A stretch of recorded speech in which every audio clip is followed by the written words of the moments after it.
2026 दुनिया एक बार फिर युद्ध के किनारे खड़ी है। मिडिल ईस्ट में आ रहे का लेकिन सवाल ये है, ये युद्ध आखिर शुरू क्यों हुआ? क्या ये सिर्फ न्यूक्लियर वेपन्स की लड़ाई है या इसके पीछे है एक गहरी साजिश है? आज की स्थिति और भी खतरनाक हो चुकी है। अमेरिका और इजराइल लगातार स्ट्राइक्स कर रहे हैं। ईरान जवाब में मिसाइल्स और ड्रोन हमले कर। रिपोर्ट्स के मुताबिक ईरान के मिसाइल साइट्स को भारी नुकसान हुआ, लेकिन ईरान अभी भी लड़ रहा है। वहीं तरफ दुनिया की इकोनॉमी हिल चुकी है। ये दुश्मनी आज की नहीं है, इसकी शुरुआत हुई थी 1969 से। ईरान की Islamic revolution, America embassy hostage crisis, तब से दोनों देशों के बीच नफरत और अविश्वास बना हुआ है।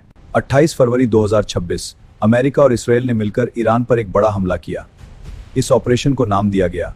कुछ के घंटों में सैकड़ों मिसाइल एयरशिप को टारगेट किया गया। सबसे बड़ा कारण है ईरान का न्यूक्लियर प्रोग्राम। ईरान के पास पावरफुल बैलिस्टिक मिसाइल्स हैं जो पूरे मिडिल ईस्ट को टारगेट कर सकते हैं। और अगर ऐसा बढ़ रहा है, 2015 में एक बीटी एलाइज एक खतरे के रूप में देखते हैं। अगर आप सोच रहे हैं कि ईरान एक कमजोर देश है तो आप बहुत बड़ी गलती कर रहे हैं। ईरान के पास हजारों बड़ी ताकत है। उसकी स्ट्रैटेजी, वो सीधे युद्ध से ज्यादा प्रॉक्सी वॉर में विश्वास करता है, मतलब दूसरे देशों में अपने एलाइज के जरिए लड़ाई लड़ना। 2015 में एक न्यूक्लियर डील हुई थी, लेकिन अमेरिका ने 2018 में उसे छोड़ दिया। फिर 2025-2026 में नई डील की कोशिश हुई, लेकिन वो भी फेल हो गई। ये युद्ध सिर्फ ईरान और अमेरिका के बीच नहीं है, ये एक प्रॉक्सी वॉर है। यमन में हुतीज, लेबनान में हिजबुल्लाह, इराक और सीरिया में मिलिशियाज, और अमेरिका इन सबको रोकने की कोशिश करता है।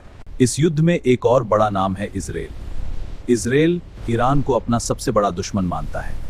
यही वजह है कि इजराइल इस युद्ध में अमेरिका का साथ दे रहा है। अब बात करते हैं असली खेल की। ऑयल मिडिल ईस्ट में दुनिया का सबसे ज्यादा ऑयल है। जो इस एरिया को कंट्रोल करेगा वो दुनिया की इकोनॉमी को कंट्रोल करेगा। इसलिए ये युद्ध सिर्फ हथियारों का नहीं, बल्कि पैसे और पावर का भी है। हर युद्ध की सबसे बड़ी कीमत कौन चुकाता है? आम लोग। बम गिरते हैं, घर टूटते हैं, बच्चे अनाथ हो जाते हैं।